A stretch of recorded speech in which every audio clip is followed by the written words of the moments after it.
mengucap syukur di dalam nama Tuhan Yesus Kristus karena kami sudah memasuki bulan Desember.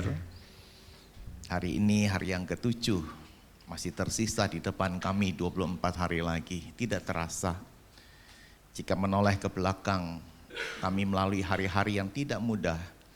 Tetapi kalau kami boleh ada sebagaimana hari ini, itu karena kebaikan Tuhan. Terima kasih Bapa di sorga.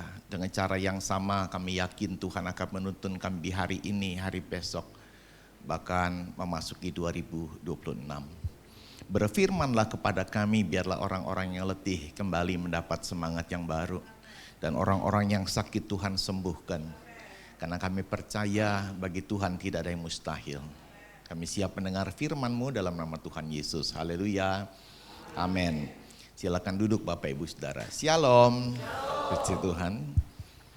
Mari bersama-sama kita mempersiapkan firman Tuhan sebagai bacaan di dalam Injil Yohanes pasalnya yang ke-8.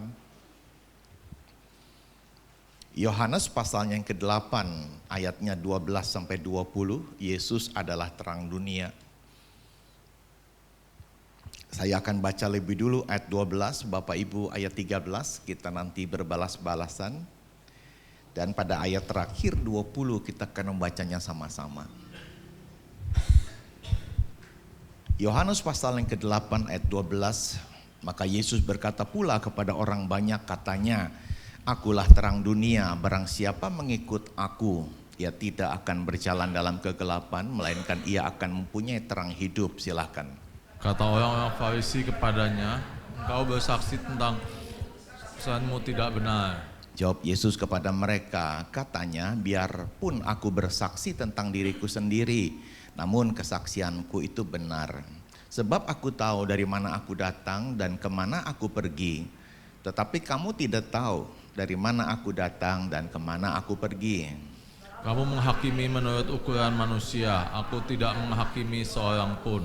"Dan jikalau aku menghakimi, maka penghakimanku itu benar. Sebab aku tidak seorang diri, tetapi aku bersama-sama dengan Dia yang mengutus aku." Dalam kitab Tauratmu ada tertulis bahwa kesaksian dua orang adalah sah. "Akulah yang bersaksi tentang diriku sendiri dan juga Bapa. Yang mengutus aku bersaksi tentang aku." Maka kata mereka kepadanya, "Di manakah Bapamu?" Jawab Yesus, "Baik aku maupun Bapakku tidak kamu kenal. Jikalau sekiranya kamu mengenal aku, kamu mengenal juga Bapakku." Bersama-sama. Kata-kata itu dikatakan Yesus dekat perbendaharaan waktu ia mengajari dalam bait Allah, dan tidak seorang pun yang menangkap Dia karena saatnya belum tiba. Amin. Yang berbahagia tentu pada saat pagi ini adalah membaca firman Tuhan. Menyimpan baik-baik di dalam hati dan yang melakukannya. Amin. Khotbah ini berjudul Yesus adalah terang dunia, seperti judul perikop kita ini. Saya mengambil nats bacaan dalam khotbah ini dalam ayat 12. Maka Yesus berkata pula kepada orang banyak katanya, "Akulah terang dunia, barang siapa mengikut aku, ia tidak akan berjalan dalam kegelapan, melainkan ia akan mempunyai terang hidup." Jadi dari satu ayat inilah kita akan sama-sama merenungkan firman Tuhan yang berjudul Yesus adalah terang dunia. Jika membaca ayat 12 sampai 20 kita enggak boleh lupa ada ayat 1 sampai 11 sebelumnya. Dan di ayat itulah menjadi latar belakang Yesus menyelamatkan seorang perempuan yang ketangkap basah, kata Alkitab, sedang berbuat zina. Artinya ada beberapa saksi mata dan hebatnya saksi matanya semua laki-laki. Kalau andai kata pada saat itu Yesus tidak hadir, pasti perempuan itu sudah mati. Yesus datang sebagai terang dunia. Kenapa? Karena dunia ini seluruhnya diliputi kegelapan. Kegelapan membuat kita takut. Maka ketika terang itu datang, Yesus menolong kita supaya ketakutan itu diusirnya menjauh dari kita. Yang setuju bilang amin. Orang-orang yang takut tiba-tiba menjadi berani. Gelap menjadi lambang kesedihan. Berapa banyak orang-orang yang sedang sedih. Mungkin karena usahanya sedang turun, ada masalah di kerjaannya, ada masalah di rumah tangganya, hubungan suami istri sedang tidak harmonis, atau orang tua dengan anak. Sedih. Yesus sebagai terang dunia hadir, menerangi hati kita yang seperti kegelapan itu. Dan Yesus hadir lewat firman-Nya yang adalah terang, dan orang-orang yang mendengar firman Tuhan dihiburkan. Sekali Yesus, selamanya kau Yesus, harapanku tak akan hilang. Tuh, padahal anak kita belum minta maaf sama kita, padahal pasangan kita belum damai dengan kita, padahal situasi belum membaik, tapi Yesus sudah memberikan kita kekuatan. Setuju bilang amin. Pengharapan timbul karena firman Tuhan waktu kita mendengarnya. Maka dari itu jangan lalai beribadah. Pak, saya mah ibadahnya online, nggak apa-apa daripada nggak ibadah. Tapi kalau bisa onsite itu jauh lebih baik. Yesus sebagai terang dunia, karena di dunia ini banyak sekali kesakitan, orang-orang yang dirawat, orang-orang yang nggak bisa berbiaya, orang-orang yang terpaksa mesti dirawat bahkan sampai berhari, berminggu, berbulan-bulan. Teman saya siapa sangka orangnya sangat sumeh, ramah.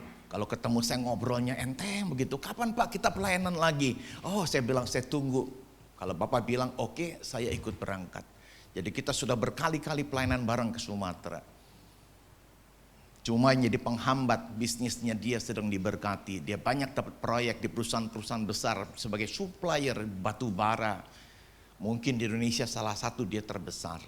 Jadi dia bilang sorry sibuk, sorry nggak bisa, sorry. Tapi nanti deh pasti. Saya bilang saya tunggu. Tapi satu waktu saya mendengar dia berkata, Pak Hendy doakan saya karena minggu depan saya mesti masuk di rumah sakit PON, Pusat Otak Nasional. Saya bilang ada apa? Dia bilang ada penyumbatan di kepala saya dan ada perembesan. Waduh. 2 hari sebelum hari tindakan dia sudah ada di sana dan kembali dia bilang saya dalam ketakutan. Kenapa? Karena ternyata kepala saya mesti dipotong. Diangkat batok kepalanya. Dan dia berkata, saya takut gagal. Karena umur saya sudah 74 tahun. Jadi pemulihannya akan jauh lebih lama dibanding umur 30-an. Maka janjilah dia di hadapan Tuhan kepada saya. Dia bilang, kalau saya bisa sehat lagi, kita akan berangkat. Saya bilang amin. Dan eksekusi pun dilakukan, batok kepalanya diangkat, operasi dari tadinya 9 jam tapi 5 jam sudah selesai.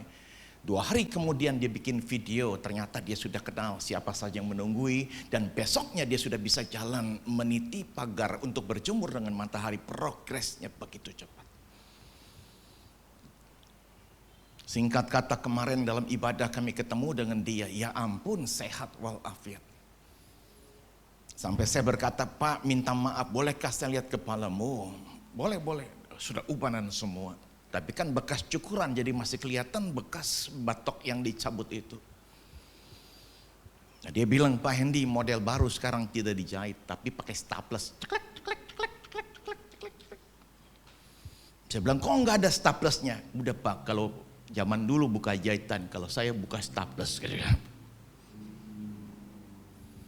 Tapi siapa sangka dalam keadaan baik-baik tiba-tiba dihadapkan dengan persoalan yang sangat besar. Anak perempuan yang bungsu berkata, Pak Hendy, papi itu nggak pakai BPJS.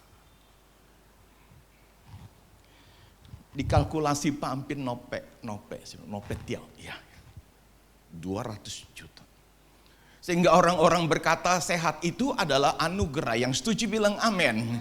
Siapapun gak mau sakit, tapi ini dunia Pak, gak bisa jamin hidup kita sehat selalu. Makanya kita butuh pertolongan Tuhan. Akhirnya operasi jauh lebih cepat. Ampun, pemulihannya jauh lebih cepat. Katanya butuh 3-4 bulan. Lah kemarin baru 1,5 bulan udah ikut ibadah. Aduh Tuhan, engkau bisa meniadakan penderitaan, bisa. Tapi kalau kita terlanjur menghadapinya, Tuhan janji akan kasih kemampuan buat kita. Yang setuju bilang amin. Itu pun bagian pertolongan Tuhan. Dan itu cerita di sepanjang jalan yang udah kita lewati. Begitu banyak Tuhan. Jadi jangan katakan Tuhan itu nggak terlalu baik, buktinya saya masih sakit. Tapi seperti apa kalau Tuhan nggak tolong? Itu kan bukankah jauh lebih berat? Yesus adalah terang dunia. Saya pinjam ayat di dalam pasal 3 Yohanes. Yohanes pasal 3 ayat 19. Dan inilah hukuman itu, terang telah datang ke dalam dunia, tetapi manusia lebih menyukai kegelapan daripada terang. Sebab perbuatan-perbuatan mereka jahat. Ya, Yesus udah datang tapi manusianya kok jadi lebih sukanya suka kegelapan. Jadi kegelapan itu jadi magnet yang jauh lebih kuat mempengaruhi kita. Saya ingat Dr. Royandi Huta-Sweet berkata, dosa ditawarkan bagai permen yang menarik, rasanya manis, tapi dalamnya racun. Jadi dosa ditawarkan tidak menakutkan pada awalnya, tidak membuat kita akhirnya menolak, tidak. Tapi justru di-coating, dibungkus seperti permen yang menarik, rasanya manis, warnanya warna-warni. Dan kalau kita nggak hati-hati, kita kepincut lalu kita makan, ternyata dalamnya tuh racun. Sekali-sekali aja Pak, dia juga kayak gitu nggak apa-apa. Nah, itulah sebuah jerat dosa atas hidup kita. Dunia seringkali menjebak kita dan menjadi satu hal yang sangat kuat. Kalau kita nggak hati-hati, siapapun bisa jatuh. Hamba Tuhan Pak, termasuk dia manusia biasa, bisa jatuh. Mari izinkanlah ini sebuah khotbah teks yang bersumber dari ayat yang ke-12. Izinkanlah saya menyampaikan 3 alasan Yesus menghampiri orang berdosa. Dan salah satunya adalah kita. Bukan hanya perempuan yang tangkap basah berbuat zina, tapi kita mungkin tidak seperti itu, tapi tetap kita adalah orang berdosa yang Yesus mau hampiri. Dimulai dengan perkataan dalam ayat 12, maka Yesus berkata pula kepada orang banyak. Garis bawahi perkataan orang banyak. Jadi ini alasan pertama Yesus menghampiri orang berdosa termasuk kita. Karena semua manusia banyak kebutuhan. Jadi waktu Yesus hadir semua berkumpul, jumlahnya begitu banyak. Kenapa? Karena setiap orang punya kebutuhan. Dan Pendeta Yakob Nahawe berkata kalau setiap orang kebutuhannya dia bisa jangkau sendiri. Dia nggak perlu Tuhan. Jadi kalau begitu siapakah yang menghampiri Tuhan? Yang menghampiri Tuhan adalah yang punya banyak kebutuhan dan yang gak bisa ngejangkaunya sendiri. Di mana dokter udah angkat tangan, di mana duit udah gak ada lagi, di mana orang yang dekat sama kita sudah meninggalkan kita. Nah, disitulah kita ngerasa kita perlu Tuhan. Pendeta Api Militia berkata, jadikan Tuhan sebagai respon pertama kita. Tuhan adalah respon pertama kita. Dia bukan pilihan terakhir kita. Jadi seolah-olah kalau udah semuanya habis, udah mau nol, baru kita cari Tuhan. Kenapa? Pilihan terakhir. Jangan. Tapi jadikan Tuhan sebagai respon utama kita. Kendati pun kita belum sampai habis, kendati pun belum ada masalah, tapi sekali Yesus, selamanya Yesus. Amin saudara.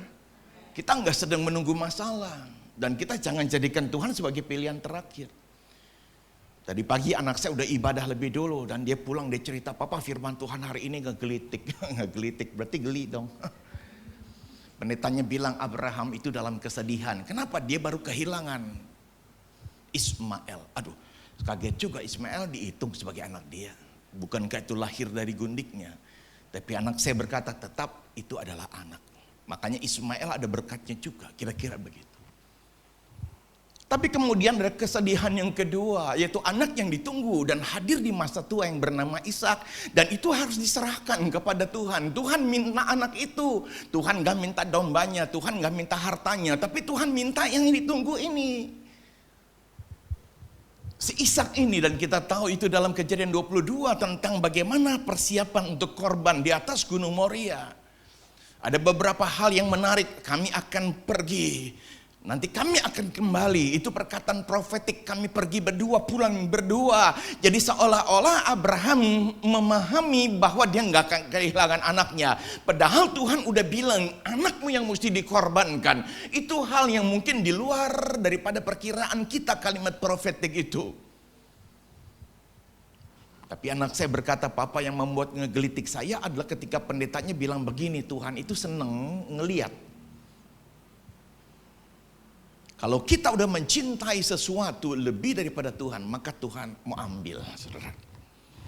Jadi kalau kita mencintai pekerjaan lebih daripada Tuhan, sampai kita udah nggak sempat ibadah, udah nggak bisa lagi bangun mesbah pagi dengan berdoa, udah nggak bisa lagi melayani Tuhan, maka Tuhan akan ambil tuh kerjaan. Anak yang ditunggu, bahkan sekarang udah dewasa, waduh, ini menjadi satu, katakanlah mungkin warisan yang bahkan diandalkan untuk masa tuanya Abraham. Dan Abraham sangat menyukai, mencintai anak ini. Yang kayak gini Tuhan juga mau ambil. Dia berkata, hamba Tuhan itu pesan ke kita, makanya kalau menyukai sesuatu biasa-biasa aja. Yang setuju bilang amin. Jadi kalau saudara punya mobil, engkau menyukainya, katakan pada dirimu, aku mah biasa aja. Di pekerjaan karirku sedang mengkilap, sedang bercahaya, maka katakan Tuhan di hadapanmu, pekerjaan ini buat aku itu hanya biasa-biasa aja. Supaya apa? Supaya nggak diambil sama Tuhan. Yesus bilang. Tapi sekali lagi Tuhan nggak bisa dibohongi. Tuhan tahu keterikatan kita pada barang-barang seperti itu. Dan karena saya mau khotbah ke tempat ini, maka saya nyeletuk. Saya bilang, iya, Tuhan kita adalah Tuhan yang cemburu. Saya menunggu 5 tahun untuk hadirnya anak perempuan. Anak pertama laki, selisih setahun, laki lagi. Dan istri saya KB. 5 tahun kemudian hadirlah anak yang kita tunggu. Dan anak itu perempuan. Padahal di USG di bulan ke-7 masih dibilang laki-laki. Pak, ada burungnya. Dan kita sudah belanja serba biru. Kamar pun saya cat jadi warna biru. Untuk membuang kesedihan Siana. Kenapa? Karena dia sempat ngomong, saya nggak bisa kasih kamu anak perempuan. Saya bilang, buat saya laki atau perempuan sama aja. Tapi dia bilang enggak. Kalau kamu ngusap kepala anak perempuan beda. Kelihatan mukanya beda. Makanya saya buat semua serba biru, perabot pun biru, dan dia mulai reda. Dan dia meyakinkan bahwa saya siap untuk menerima bayi laki-laki. Tapi apa yang terjadi? Lahirlah anak perempuan. Jujur nggak bisa dibohongi, ini adalah bayi yang kejutan dan kami tunggu. Maka dari itu saya pulang kerja jam 4 dari kantor sampai 5, sampai setengah 5 sampai di rumah. Langsung saya tuju ke bayi itu. Langsung saya pindahkan ke punggung saya. Dia mau pis, dia mau ileran, pokoknya gua sayang melo. Gedean sedikit, saya ajak dia muter-muter, apa aja buat dia. Dan istri saya melihat betapa sayangnya kepada dia lebih daripada 2 anak laki-laki yang lain. Dan satu saat saya naik ke loteng di mana saya biasa berdoa, Tuhan bicara kalimat seperti ini.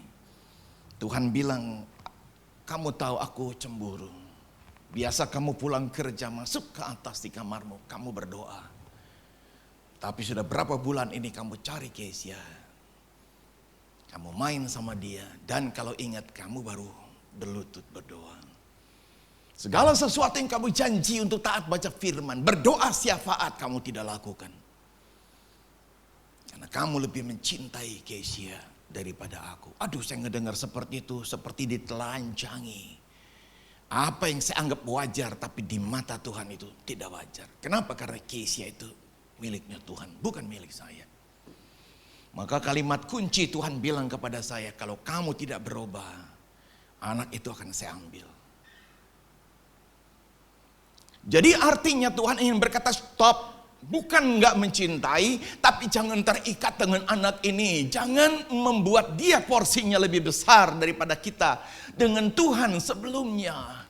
Aduh, saya nggak dengar seperti itu, saya takut. Kenapa? Kan lebih baik kita satu rumah ada daripada dia mati. Lebih baik saya pulang nggak ketemu dia, walaupun dari jauh bisa melihatnya, daripada dia diambil Tuhan. Jadi saya berkata, Tuhan janji saya mau bertobat. Dan itu hal yang sangat sulit. Karena anak itu sudah bisa bicara. Kalau saya masuk saja, dia langsung berkata, Papa. Dan saya mulai menoleh. Tapi hati saya sakit. Kenapa? Karena itu kebiasaan yang aneh. Dan itu berkali-kali. Dan anak itu nangis, menyiksa saya untuk saya segera mengambil dia. Tapi itulah kalimat yang tadi anak saya berkata, Tuhan itu melihat bagaimana cara kita menghadapi berkat-Nya. Kalau kita mencintainya lebih, Tuhan akan buat sesuatu. Dia akan mengambilnya. Tapi apakah betul dia mengambilnya? Who knows, kita nggak tahu. Ada yang betul-betul diambil seperti Ayub. Tapi ada yang tidak diambil seperti Ishak. Tapi tujuan Tuhan bukan ambil dan gak mengambil. Tapi tujuan Tuhan memproses hati kita supaya kembali tertuju kepada Tuhan. Yang setuju bilang amin. Semua kita punya kebutuhan dan banyak yang kita gak bisa jangkau sendiri. Maka dari itu hadirlah di tempat di mana Tuhan ada. Karena Tuhan sanggup menolong kita. Mari sekarang hal yang kedua. Firman Tuhan yang berjudul Tuhan Yesus adalah sumber terang buat kita. 3 alasan. Yang pertama karena semua manusia banyak kebutuhan. Yang kedua, masih pada ayat 12 kalimat yang berkata akulah terang dunia. Jadi karena alasan kedua hanya Yesus yang bisa diandalkan saudara. Ya, anak satu hari satu persatu meninggalkan kita berumah tangga. Kami anak-anak belum ada yang berumah tangga. Tapi hampir semua anak-anak sudah meninggalkan kita. Yang satu permanen di Bandung karena kerjanya di sana. Yang kedua, ya kelihatannya ada di rumah, tapi hampir kita bilang dia nggak ada di rumah. Kenapa? Karena kalau di rumah ngutak terus sama kerjaannya dia di depan komputer. Sampai makan pun dia bawa ke tempat kerjaannya di depan komputer. Malam kita udah nggak tahan, kita tidur duluan habis kita berdoa. Dia masih nyalain lampu, masih kerja. Dan saya bangun tengah malam untuk pipis, saya lihat baru mati lampunya, berarti dia tidur. Pagi hari saya bangun, dia masih tidur. Saya menyiapkan makanan buat dia untuk bawa ompreng ke kantor. Dia belum turun. Dan kita semua sudah siap, kita harap dia makan dulu. Tapi yang terjadi dia sudah sangkorang ranselnya. Dia turun, kenapa? Karena udah pesan Gojek. Mama, papa, saya nggak sempat makan, minta maaf. Tapi ompreng saya bawa. Oh ya udah. Boro-boro kita bisa ngobrol panjang dan lebar. Tapi jawaban kami sederhana, oke nggak apa-apa. Yang satu lagi yang bungsu masih lama ada di Cirebon. Jadi nyaris kita tiap hari cuma berdua. Tapi sekali lagi kita percaya bahwa kita nggak pernah ditinggalkan berduaan. Yang setuju bilang amin. Masih ada Tuhan yang hadir lewat doa pagi kita. Masih ada Tuhan yang hadir lewat YouTube rohani, termasuk salah satunya yang kita sering kali setel adalah Beliar Kauntu. Kami sadar itu sudah kesekian kali kami dengar. Seperti orang-orang yang juga menulis di komen atau lewat IG-nya Pastor Beliar. Bapak Pendeta, ini bukan pertama kali kami dengar. Ini sudah mungkin 5 atau 10 kali. Dalam hati sama. Tapi firman Tuhan gak pernah expired. Yang setuju bilang amin. Puji-pujian gak pernah expired. Selalu menghadirkan hal-hal yang baru. Dan itu menjadi kekuatan buat kita. Tuhan yang kita andalkan lewat firman-Nya, lewat hamba-hambanya. Dan kita mesti menyediakan waktu. Kalau kita gak pencet YouTube, gak ada sesuatu yang kita alami hari itu. Dan kita salah pilih juga jadi beda. Tapi kalau kita pencet, kita pilih dan pilihan kita tepat, maka saya percaya Tuhan itu hadir. Yang setuju bilang amin. Tuhan adalah pribadi yang kita bisa andalkan. Saya pinjam 1 Petrus pasal 5 ayat 7. Serahkanlah segala kekhawatiranmu kepadanya sebab ia yang memelihara kamu. Jadi pastikanlah Tuhan adalah tempat di mana kita menyerahkan semua persoalan kita. Hari ini hari Minggu tanggal 7, besok saya berangkat ke Mentawai. Saya minta tolong Mokoko nanti 1 menit berdoa untuk saya. Kenapa? Saya takut. Alam kita sedang tidak bersahabat hari-hari ini. Aceh banjir, Sumatera Utara banjir, Padang pun banjir. Beberapa teman yang sayang sama saya enggak semuanya berkata, oke, saya doakan pergilah. Tidak. Bahkan seorang oma habis saya khotbah di gerejanya berdoa. Kalimat doanya, Tuhan pimpinlah Hendy. Bawalah seperti yang engkau mau. Dan dia menumpangkan tangan di kepala saya. Saya mengaminkan, tapi rupanya ada yang Tuhan taruh di hati dia. Dan Dan itu diketiknya dalam WA. Dan WA itu saya buka di rumah, kalimat yang berkata begini, tapi Hendy, kalau ini bukan dari Tuhan, Hendy jangan berangkat. Gitu. Tiket bisa batal, jalanan bisa banjir, gak bisa ditembus. Gitu saudara. Jadi kalimat saya begitu, jadi saya deg-degan lagi. Kenapa? Karena udah punya 2 tiket. Pertama tiket udara menuju Padang. Yang kedua tiket untuk menyeberang ke Mentawai. Udah tiketnya di tangan. Tapi si Oma ngerasa ada pemwahyuan dalam hal yang berikutnya. Dia bilang, tapi jangan maksa ya kalau sampai Tuhan gak kasih berangkat. Maksudnya dia pulanglah ke Jakarta, jangan ke tempat lain saudara. Tapi biasanya saya gak seperti itu. Saya akan menuntaskan trip sampai selesai. Kapal tidak berangkat, saya tunggu. Dia menunda besok baru berangkat, saya tunggu. Tiket pulang baru Jumat, padahal saya berangkatnya Senin. Saya akan tunggu sampai Jumat. Itu biasanya saya. Kenapa? Karena saya udah terlanjur ngeblok waktu itu. Dan sambil menunggu tentu nggak tidur-tiduran, tapi saya akan keluyuran kemana-mana. Ke gereja-gereja, nguncungin teman-teman yang ada di panti, di asrama. Dan itu pun bagian daripada kehendak Tuhan. Yang setuju bilang amin. Kadang-kadang kita sudah bosan dengan sesuatu, maka Tuhan belokkan. Dan pada waktu belok itulah kita baru menyadari, ya ampun ada pohon warnanya merah bunganya. Ya ampun begitu bagus. Tapi kenapa? Karena Tuhan izinkan dibelokkan. Banyak kehidupan ini kita sudah terlalu jenuh.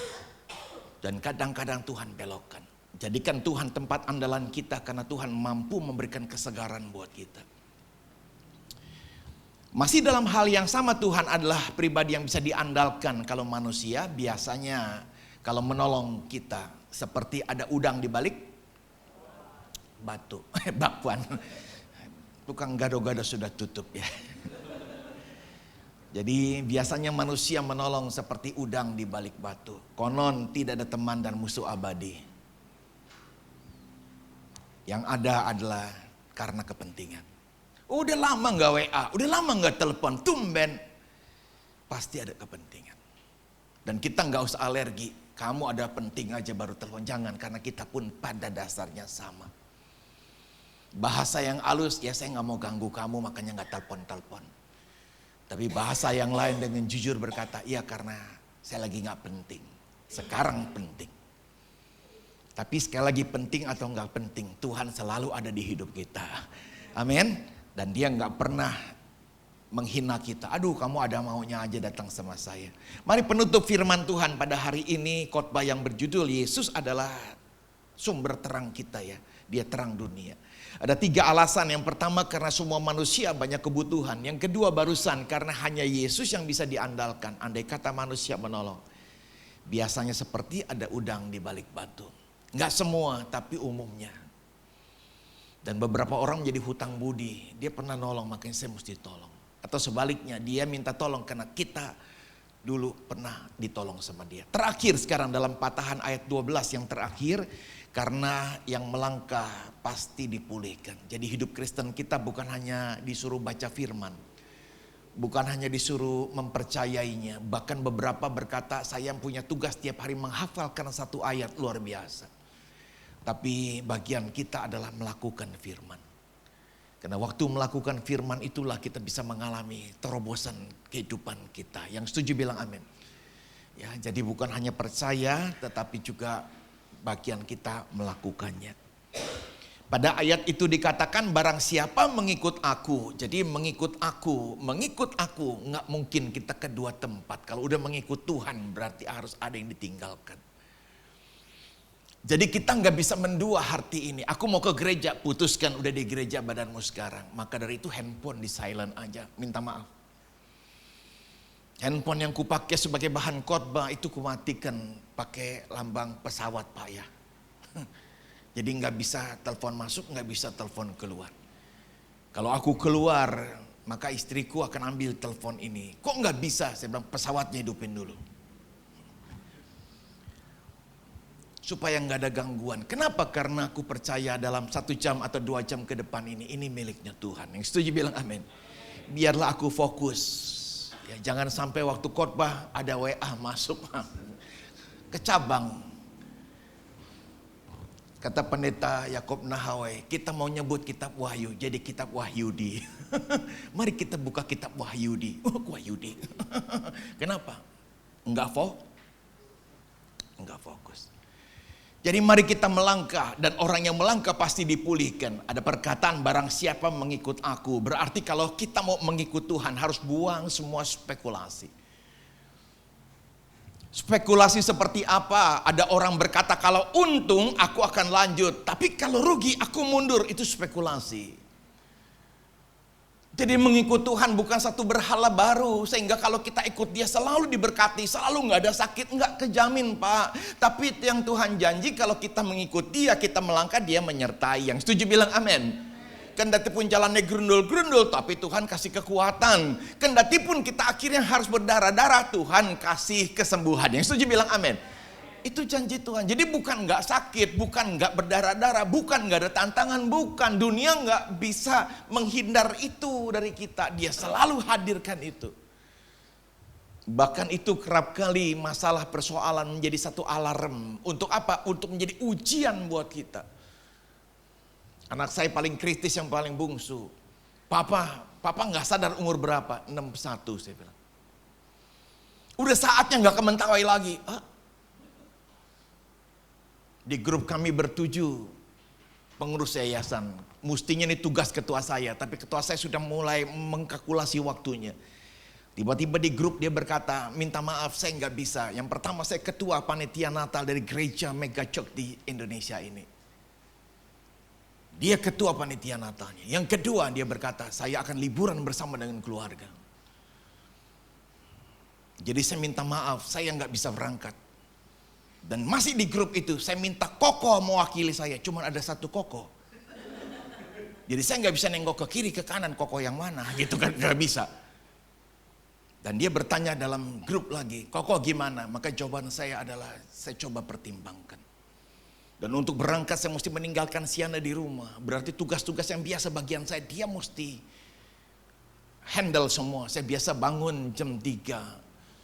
Jam 4.20 saya mesti keluar dengan anjing berturut-turut. Anjing pertama, anjing kedua. Dia akan lakukan itu. Saya mesti punya pekerjaan yang membantu di dapur, ngiris-ngiris, bahkan sampai cuci wadah, bahkan hal-hal yang dibilang nyapu ngepel. Itu dia mesti kerjakan sendiri. Dan apa jadinya 3 hari terakhir ini dia kena sakit. Aduh, semakin membuat saya punya perasaan, nanti gimana? Dan kalau dia batuk sampai batuknya seperti membangunkan saya untuk tidak usah berangkat. Sampai saya di sebelahnya, Tuhan berangkat gak nih? Kalau cuma batuk aja kita mah wajar gitu kan. Ini sampai narik jauh begitu. Dan satu waktu dia berkata, Papa, air liur saya berdarah. Dan waktu berdarah saya langsung ketik di WA keluarga. Saya bilang bantu doa. Mama pagi ini air liurnya berdarah. Wah heboh. Dan salah satu anak itu paling peduli. Dia telepon ke sepupu daripada Siana. Dan itu adalah dokter. Dan gak berapa lama ada telepon ke kita. Dan bertanya detailnya. Dan langsung mengusulkan obat-obat yang baru. Saya semakin was-was. Apakah berangkat? Dan anak saya berkata, Papa, kalau bisa jangan berangkat. Situasinya sedang tidak mendukung. Apa enggak ada hamba Tuhan lain di Mentawai? Saya bilang, ada. Tapi kenapa tetap berangkat? Cuma satu kalimat saya menjawab. Karena saya dipilih. Saya dipilih. Walaupun ada orang mau, tapi kalau enggak dipilih, saudara enggak akan disuruh. Ada yang namanya passion, itu yang kita mau. Tapi ada yang namanya panggilan, itu yang Tuhan mau. Passionku jadi hamba Tuhan. Tapi Tuhan enggak panggil saya. Dan pada akhirnya apa yang saya kerjakan mentah terus. Kenapa? Karena memang itu bukan panggilan Tuhan di dalam hidup saya. Tapi kendati itu passion, tapi Tuhan memanggil saya. Maka yang jadi adalah apa yang Tuhan mau. Yang setuju bilang amin. Yang Tuhan mau. Berapa kali nyebrang, waduh di sekitar saya udah pada pakai kantong warna hitam. Dan saya melihat memang gelombang tinggi. Dan nakoda memutuskan tidak balik, terus menerajang ombak. Maka hati kecil saya berkata, Tuhan apakah saya akan muntah? Saya nggak menampik, kantong kresek juga saya dikasih, saya pegang. Tapi saya bilang, Tuhan saya belajar. Yang pertama menghadapi gelombang dengan tenang. Jangan buka mata. Apalagi sampai ngelihat orang muntah, bisa ketularan nanti. Yang kedua jangan selfie. Terus kirim berita, saya sehat yang lain muntah. Dan berikutnya jangan sampai berdiri ngeliat gelombang keluar. Pasti muntah. Kami dari tahun 2010 mondar-mandir di lautan itu. Saya putuskan Tuhan saya pilih untuk tenang. Tidak tidur tapi berusaha untuk tetap tenang. Dan saya melihat goncangan udah mulai berkurang. Dan bau anyir, bau amis memenuhi tempat itu. Tapi sekali lagi itu tidak membuat saya kapok untuk nyebrang. Kenapa? Karena Tuhan panggil, Tuhan pilih. Dan tahun ini kalau saya besok berangkat, ini adalah yang ketiga kali. Semua pasti ada tantangan barunya. Tapi jika Tuhan mengutus, Tuhan jika Tuhan izinkan ada beban yang dipikul, Tuhan berikan kemampuan. Dan tinggal berapa jam lagi terasa hati saya semakin kuat. Siana udah semakin baik keadaannya. Saya menunggu kapal besar Ambu-Ambu, tapi Ambu-Ambu nggak berangkat. Untuk booking pesawat cuma ada satu pesawat ke tengah-tengah hutan itu di Rokot.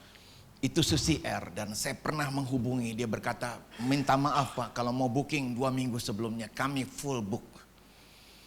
Jadi artinya pilihan pertama gagal, pilihan kedua nggak ada kapal, maka cuma bertarung dengan pilihan ketiga yang sering ngebatalin pelayaran. Tiba-tiba sahabat saya di pulau bertanya, Kokoh jadi berangkat ke Mentawai? Saya bilang jadi, pasti khotbah ya kok, pasti saya bilang. Naik apa? Saya bilang mau naik Ambu-Ambu. Ambu-Ambu nggak berangkat. Saya bilang iya. Udah naik Susi Air. Saya bilang saya udah mencoba booking tapi full book, dan saya screenshot kirim ke dia. Maka kalimat kecilnya ada, tunggu kok. Ngapain disuruh tunggu? Orang udah nggak dapat. Tapi tiba-tiba dia ganti screenshot, dia kirim ke saya. Dia udah pesenin 1 tiket buat saya dapat. Dan dia udah langsung bayar. Saya bilang kok bisa dapat? Siapa dulu dong? Jadi semakin bisa melihat di sini Tuhan, pintu yang tertutup Tuhan bukan. Dan istri saya sudah mulai lebih baik keadaannya, dia sudah menawarkan hal-hal yang sinyalnya green light. Mau bawa apa gitu. Ya saya bilang saya belum kepikir. Kenapa? Karena kalau Tuhan kehendaki, saya bilang selesai tugas saya akan ke Malaysia. Dari Padang ke Malaysia tiketnya murah. Ada tugas kecil, saya mesti ke sana. Dan keluarga di sana berkata, saya berdoa supaya Pak Hendy tetap bisa ke Malaysia. Teman saya berkata, kan mesti bawa paspor. Udah, dan paspor saya belum mati. Jadi apakah ini merupakan bagian rencana Tuhan? Saya berkata, semua terserah Tuhan. Jika Tuhan kasih jalan, maka semua perjalanan kapal lancar.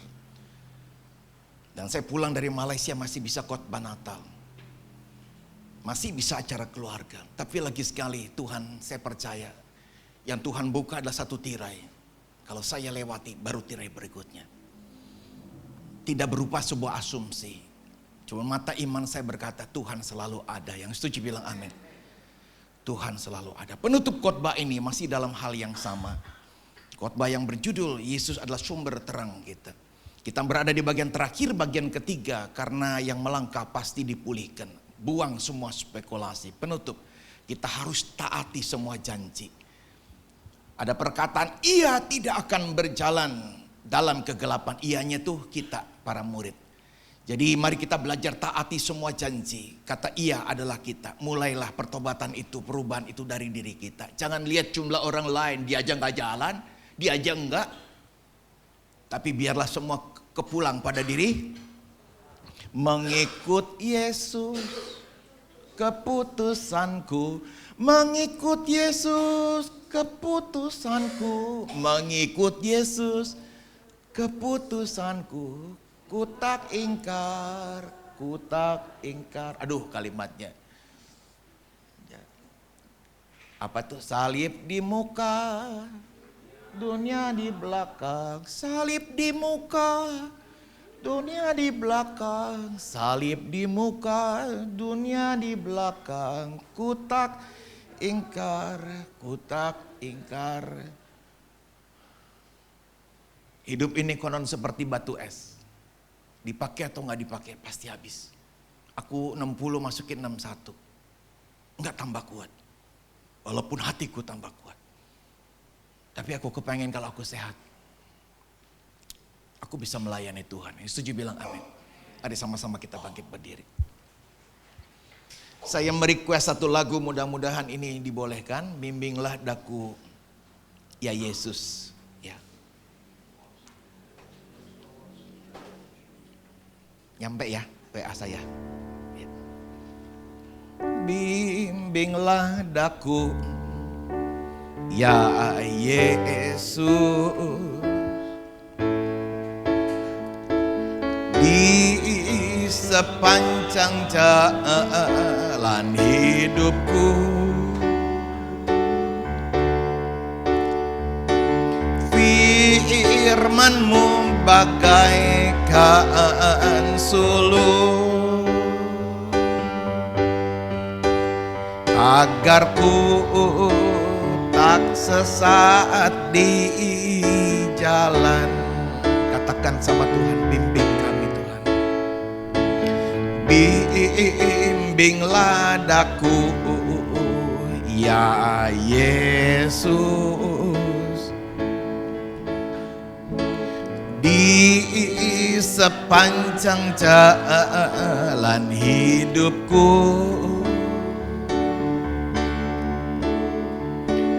firman-Mu bagaikan suluh, ya Tuhan, agar ku tak sesat di jalan. Mari kita angkat tangan kita, berseru sama Tuhan.